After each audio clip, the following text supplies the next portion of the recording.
کہ کوئی کتنی بھی کوشش کر لے کہ وہ جمعیت علماء اسلام کی آواز کو دبانا چاہے، وہ پورا زور اور پوری طاقت لگا لیں، لیکن اسلام پسندوں کی یہ تحریک، دین دوستوں کی یہ تحریک دبانے سے اور اوپر آئی ہے۔ مجھے یاد ہے کہ سن 2018 کے عام انتخابات کے بعد جس طرح کے نتائج برآمد کیے گئے، سیاسی جماعتیں، ان کے قائدین، ان کے کارکن اور پوری قوم مایوسی کا شکار ہو گئی تھی۔ پاکستان کے طول و عرض میں گھٹن پائی جا رہی تھی کہ یہ کیسے انتخابات ہیں، یہ کس قسم کے نتائج ہیں کہ ہم نے ووٹ وہ کسی پارٹی کو ڈالے اور نتائج وہ کسی اور پارٹی کے حق میں برآمد ہو رہے ہیں۔ اس وقت بھی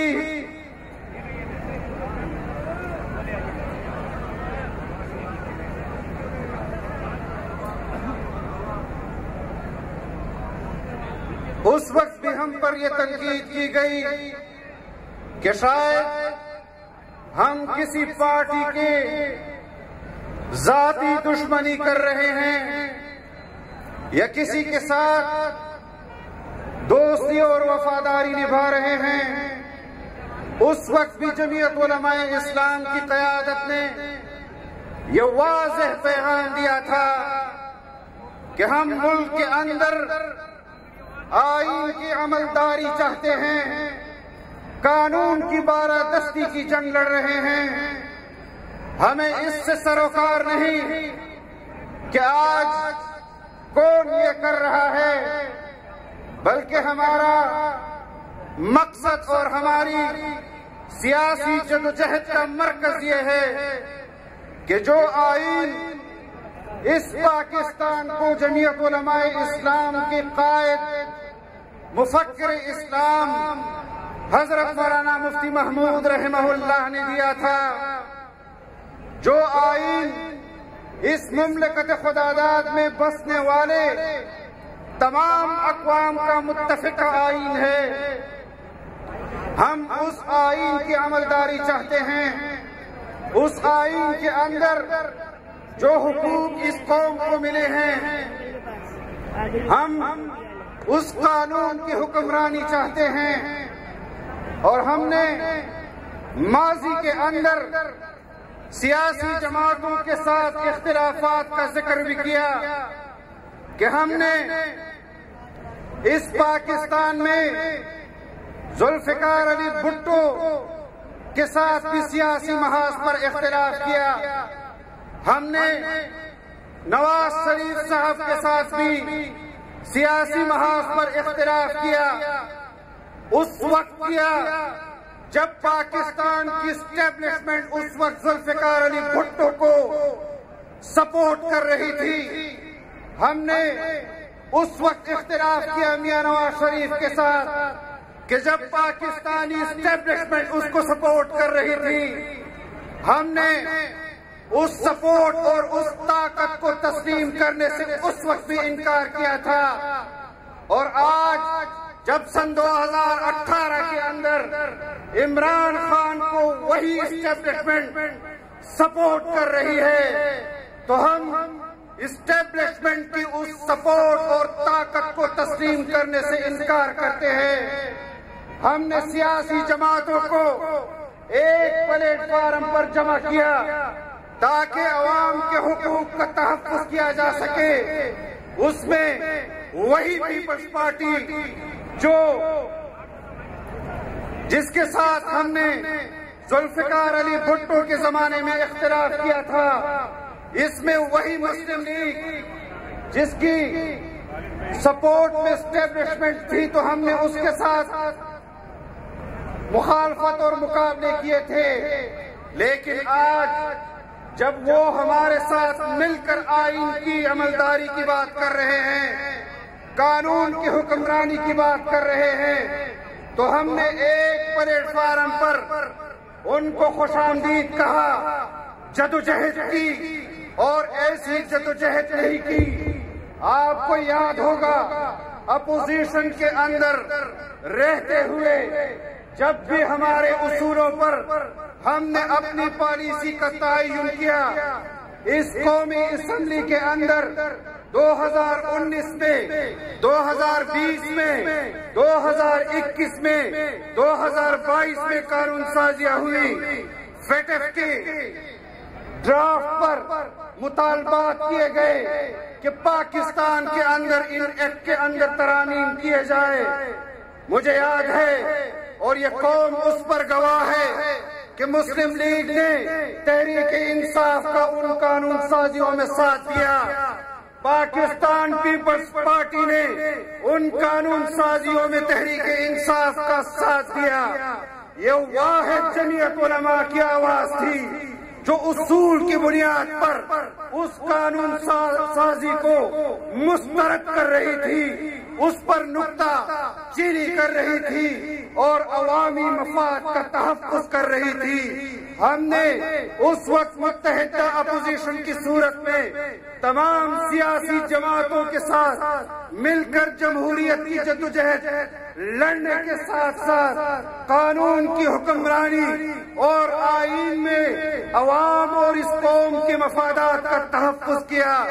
الحمدللہ جمعیت علماء اسلام کا ضمیر مطمئن ہے کہ اگر ہم نے اپوزیشن کا کوئی اتحاد بنایا تھا تو اس لیے نہیں بنایا تھا کہ اسٹیبلشمنٹ کے سامنے ہم قابل قبول ہو جائیں، بلکہ ہم نے اس وقت بھی قوم کے مفادات کے تحفظ کے لیے اتحاد بنایا تھا۔ ہم آگے بڑھے، قوم کو ایک پلیٹ فارم پر جمع کیا، ان کو حوصلہ دیا کہ آج بھی سیاسی محاذ پر آپ کے مفادات کا تحفظ کرنے والی جماعت جمعیت علماء اسلام، اس کی قیادت اور اس کے کارکن میدان عمل میں موجود ہیں، اور ہم نے اپنے اس جدوجہد کو نتیجے پر منتج کیا۔ اسٹیبلشمنٹ نے اس وقت بھی کہا تھا کہ ہم طاقتور ہیں، جو نتائج ہم برآمد کریں گے وہی لوگ حکومت کریں گے۔ ہم نے اس وقت بھی اس پرچم نبوی کو بلند کیا، ان کے اس دعوے کو مسترد کیا، علم بغاوت بلند کیا، قوم کو جگایا، اور بحمداللہ ہم نے اس تحریک کو نتیجے پر پہنچایا۔ آج 8 فروری کے عام انتخابات میں جو ڈھونگ رچایا گیا، جو فراڈ کیا گیا، جمعیت علماء اسلام کی قیادت اس عام انتخابات کو مسترد کر چکی ہے، میدان عمل میں آ چکی ہے۔ آج سندھ کے اندر کراچی کے اس مرکز میں قوم کے اس اجتماع اور ریفرینڈم کے ذریعے کراچی اور سندھ کی عوام کی طرف اسٹیبلشمنٹ کو پیغام دے رہی ہے کہ تمہارے اس فیصلے کو کراچی کے لوگ جوتے کی نوک پر رکھتے ہیں اور مسترد کرتے ہیں۔ نعرہ تکبیر! جمعیت علماء اسلام جو مرد آباد، مینڈیٹ چور، مینڈیٹ چور، مینڈیٹ چور حکمران، مینڈیٹ چور اسمبلی، مینڈیٹ چور اسمبلی۔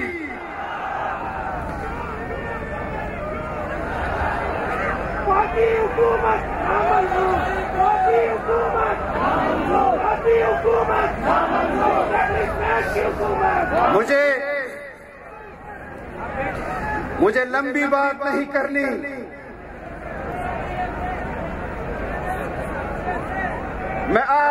کے جذبات کی ترجمانی کے لیے یہاں حاضر ہوا ہوں. اور یہ جو لوگ کہتے ہیں کہ انتخابات میں ہمارا کوئی کردار نہیں تھا، ہم نے کوئی دھاندلی نہیں کی، میں اپنے حلقہ انتخاب کا آنکھوں دیکھا حال آپ کو سنانا چاہتا ہوں.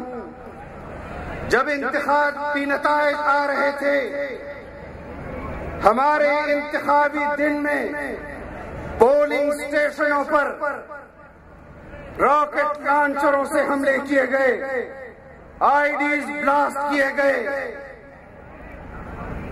جو لوگ اپنی امانت ایک پرامن پاکستان کے لیے، ایک خوشحال پاکستان کے لیے ووٹ کی طاقت کو استعمال کرنا چاہ رہے تھے، ان کو شہید کیا گیا. اور پھر میرے حلقہ N43 کے آرو نے انتخابات سے قبل فارم 45 کے آنے سے قبل ہی فارم 47 جاری کر دیا گیا. لیکن بعد میں پتہ چلا کہ فارم 45 پر تو کچھ پولنگ اسٹیشنوں میں اس قسم کے حملے ہوئے ہیں، وہاں پر تو سٹاف نے فارم 45 پر دستخط ہی نہیں کیے. یہ کیسے اس فارم 47 پر اپنا فیصلہ جاری کر سکتا ہے؟ یہ وہ ڈھونگ تھا جو ہم نے پکڑا. ہم الیکشن کمیشن گئے، الیکشن کمیشن نے ان 6 پولنگ اسٹیشنوں کا دوبارہ انتخابات کا حکم دیا، لیکن فیصلے ہو چکے تھے. اور میں اپنے لیے اس بات کو بطور اعزاز سمجھتا ہوں کہ جہاں جمعیت علماء اسلام کے دیگر اکابرین کو ہرانے کے فیصلے ہو چکے تھے، اب میں بھی اس فہرست میں آ چکا تھا کہ ان کو قومی اسمبلی میں قابل قبول نہیں تھا. لیکن اس جعلی قومی اسمبلی سے میں آپ کی اس عوامی اسمبلی پر ان سے زیادہ فخر محسوس کر رہا ہوں کہ یہاں پر آپ کو طاقت کے بلبوتے پر نہیں لایا گیا. آپ ایک نظریے کی بنیاد پر، ایک نظریے کی وابستگی پر، ایک فکر اور ایک عقیدے کی بنیاد پر آئے ہیں.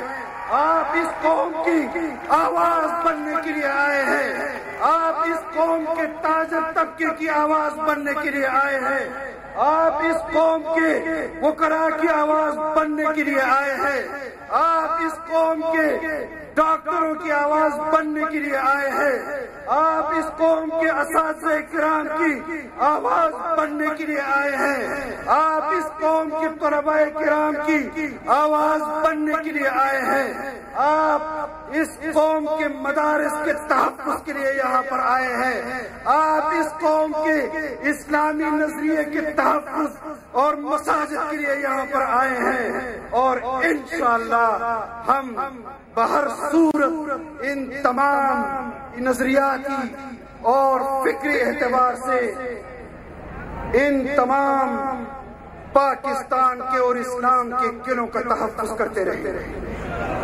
کریں گے یا نہیں کریں گے؟ نعرہ تکبیر! آپ کہیں گے عوامی اب فیصلہ کرے گی، اب فیصلہ ہوگا، اب فیصلہ ہوگا، اسمبلی لگے گی، اسمبلی لگی ہے. اور انتخابات میں جب 6 پولنگ اسٹیشنوں پر انتخابات ہو رہے تھے، ہم نے درخواست دی کہ یہاں پر آئی ڈیز بلاسٹ ہوئی، یہاں پر ٹارگٹ کلنگ ہوئی، ان پولنگ اسٹیشنوں کو تبدیل کیا جائے. انہوں نے پولنگ اسٹیشنوں کو تبدیل نہیں کیا، حالانکہ عام انتخابات میں جمعیت علماء اسلام کے ہر حلقے میں 40 سے 50 پولنگ اسٹیشنوں کو تبدیل کیا گیا جہاں پر جمعیت علماء کا ووٹ تھا. لیکن جمعیت کا ووٹر، جمعیت کا کارکن اس دن بھی نکلا لیکن وہاں پر لوگوں کو الیکشن کے دوران پولنگ اسٹیشنوں کے باہر قتل کیا گیا اور پولنگ اسٹیشن پر کارروائی روکنے کے لیے لاش کو پولنگ اسٹیشن کے اندر رکھا گیا. یہ کیسی ذمہ داری تھی الیکشن کمیشن کی؟ یہ کیسی ذمہ داری تھی پاکستان فورسز کی کہ وہ لاش کو پولنگ اسٹیشن کے اندر رکھ کر عوام کو ووٹ ڈالنے سے محروم رکھے؟ لیکن ہم نے بھی یہ طے کیا تھا کہ ہم اپنی قوم کے خون پر قومی اسمبلی تک نہیں پہنچنا چاہتے. تم شوق پورا کر لو، لیکن اس کے بعد جو تحریک جمعیت علماء کی شروع ہوگی تم اس کو طاقت کے بل پر روک نہیں سکو گے. اور انشاءاللہ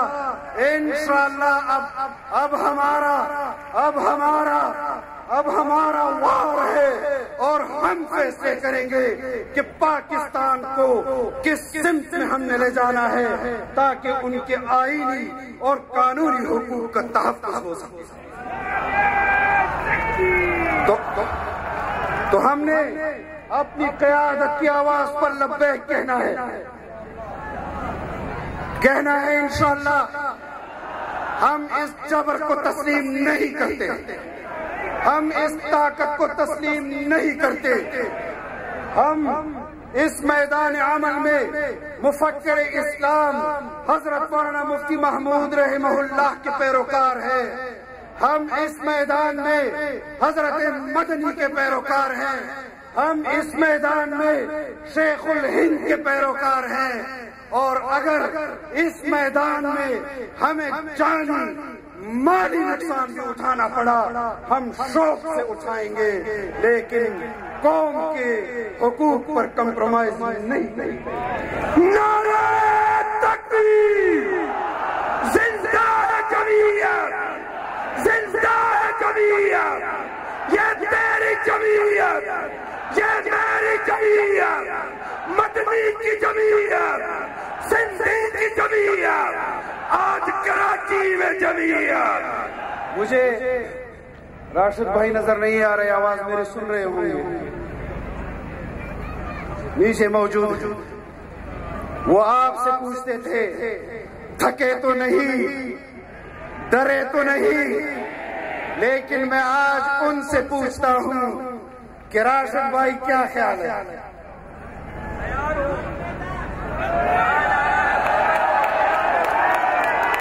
میدان سیاست کہے بے باک قلندر ہے پست جس کے آگے زمانے کے سکندر.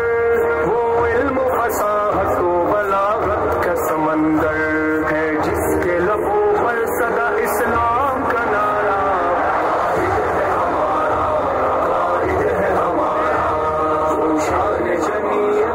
میں آخری بات کہنا چاہ رہا ہوں کہ جن لوگوں کو آپ نے حکومتیں دی، سندھ کے اندر حکومت دی، آج سندھ کے امن و امان کی کیا صورتحال ہے؟ آج کراچی کے کاروباری طبقے کی کیا صورتحال ہے؟ خیبر پختونخوا کے اندر گزشتہ 70 سالوں میں 70,000 شہیدوں کا خون دیا گیا. آج وہاں پر اپنے زر خرید غلاموں کو حکومت دے کر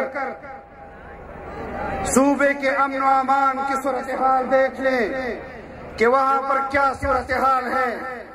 میں اس جلسہ عام کے ذریعے ایک بات قوم کو بتانا چاہتا ہوں کہ پہلے تو صرف ان لوگوں کے جو حکومتوں کے اندر ہوتے تھے اسٹیبلشمنٹ کے نمائندے ہوتے تھے، لیکن آج اپوزیشن کے اندر بھی کچھ لوگ کچھ شخصیات میں دیکھ رہا ہوں جو ہیں تو اسٹیبلشمنٹ کے نمائندے، لیکن اپنے آپ کو ایسے پیش کر رہے ہیں جیسے وہ اپوزیشن اور قوم کی نمائندگی کر رہے ہیں. ان لوگوں کو بھی آپ نے پہچاننا ہوگا. ہم نے اس کاروان کو اپنی قیادت کی آواز پر آگے بڑھانا ہے اور اس جدوجہد کو آگے بڑھانا ہے۔ اس بار ہم نے یہ تحریک تنہا شروع کی ہے، لیکن اگر اس کاروان کی آواز پر کوئی لبیک کہتا ہے اور آئین کی عملداری اور قانون کی حکمرانی کے لیے کہتا ہے تو ہم اس کاروان کو آگے بڑھائیں گے، ہم اپنی جدوجہد کو بڑھائیں گے، اور انشاءاللہ اگر آپ کا یہی جذبہ رہا تو پھر اس بار 5 سالہ اقتدار نہیں ہوگا بلکہ کچھ ماہ کا اقتدار، وہ ضرور اس کو انجوائے کر لیں۔ ہم نے یہ اقتدار پھر قوم کو واپس دینا ہے، ہم نے قوم کے اس حق کو پھر قوم کو واپس کرنا ہے۔ اللہ رب العزت آپ کو اس اجتماع کو کامیاب بنانے پر قدم قدم پر اجر عظیم عطا فرمائے۔ اللہ تعالیٰ اس اجتماع کو اپنے بارگاہ میں قبول فرمائے۔ اللہ رب العزت ہم سب کا حامی و ناصر ہو۔ وآخر دعوانا الحمدللہ رب العالمین۔